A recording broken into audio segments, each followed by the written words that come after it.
Yo, what's up everyone, welcome to the channel. So today I'm going to show you guys how to make a good drill bounce.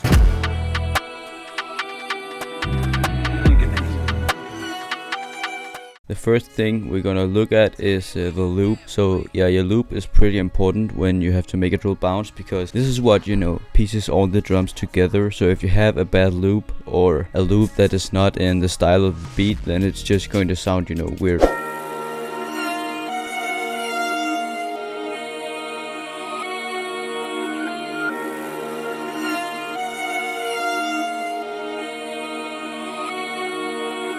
So as you can hear, this is a violin loop, and when making NY drill beats, I like to use orchestra loops because they just seem to sound very good with these, complex drums and all that. So legato loops and orchestra works very well for these type of beats. So let's take a look at the countersnares or the hi-hats. For this beat, I used a body countersnare from Cactus Cricket 4. Sounds like this.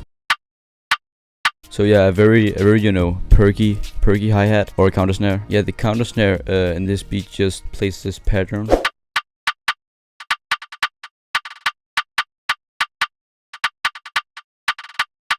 Fairly simple. Yeah, so with drill countersnares, what you want to do is just take these 3 notes. Let's just say I'm making a new pattern down here. These 3 notes, and then just copy them on the whole pattern here. Then make these small accents here in the middle, and then just take the velocity down so it doesn't hit as hard. Yeah, then it gives a very nice subtle effect. Also, what I like to do is I like to make these rolls like I did here. It just creates a very nice bounce. So yeah, just keep that in mind when you're making your countersnare patterns. And also what I did to the countersnare mixer wise is I boosted the mids a bit just to make it hit, and I threw on a panomatic, which just makes the countersnare pan from left to right. And yeah, this is the settings, and this is also a thing that is very important when you want to create bounce, because it just gives a nice effect with the kind of snares going left to right. This is the 808, and the sample I use for this is a Ice Digger Mannequin 808. It sounds like this. So yeah, a fairly deep 808, also very long, which is also good. So yeah, it sounds like this.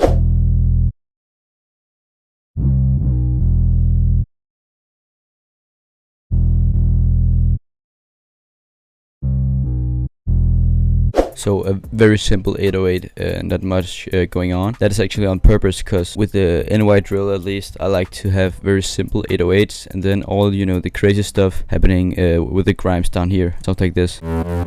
That's just how I like to do it. The grime is a Joker grime. Sounds like this. Yeah, I love grimes. They sound really nice in NY drill beats, at least. Yeah, that's the 808 and the grimes. Let's go on to the kick. The kick sounds like this.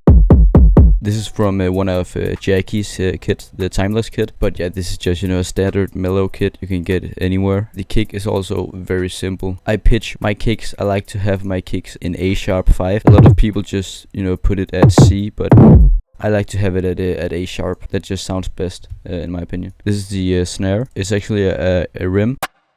Also from Cactus Cricket 4. Sounds like this.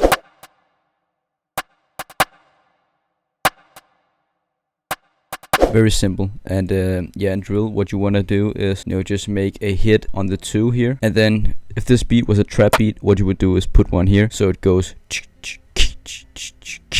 But with drill, what you want to do is you want to take this and then put it just one line after. That just gives it a bounce. And then what you also want to do is put these low velocity notes in between, just to give a bit of bounce and a bit of a variety. Sounds like this. Yeah, that's also very important for the bounce of the beat. Let's take a look at the different effects I used. So these are the effects used for the beat.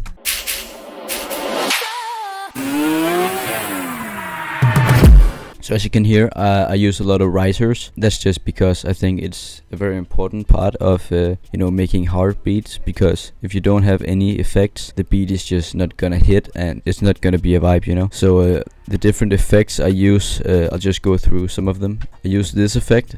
This is something I do with almost every beat, where I have this little pattern here right before the pre-hook.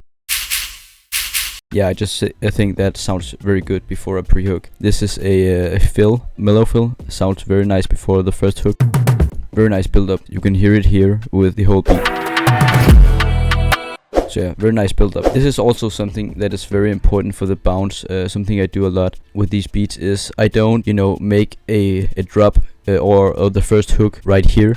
I actually make a pre-hook, so I use a lot of risers to get the people ready, because then they think the beat is gonna drop here, but it actually drops over here. That's just something I do regularly that I think sounds better with the NY drill.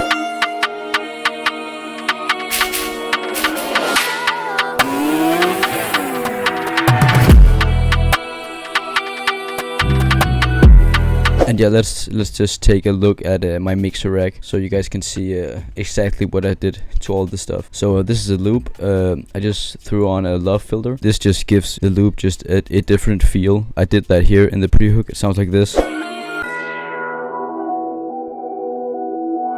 As you can hear, it just gives it, you know, a lo-fi feel down here. Yeah, that's that. The 808. This is just a stereo enhancer. I just used this, and I also have a little boost here in the mid-range. So this is my my kick. I boosted the lows a bit, threw on a limiter, sidechained the 808, and just threw on a soft clipper with the default settings. Number 4 is a hi-hat or a countersnare. I just boosted the mids and threw on a patomatic. And for the master track, I just put on a fruity soft clipper to make the kick hit fresh air, to just make the hi-hats and the snares more pronounced in the mix. Yeah, that's pretty much it. So if you like this video, please throw a like, subscribe to the channel, and if you want more drill tutorials, definitely let us know in the comments. See you.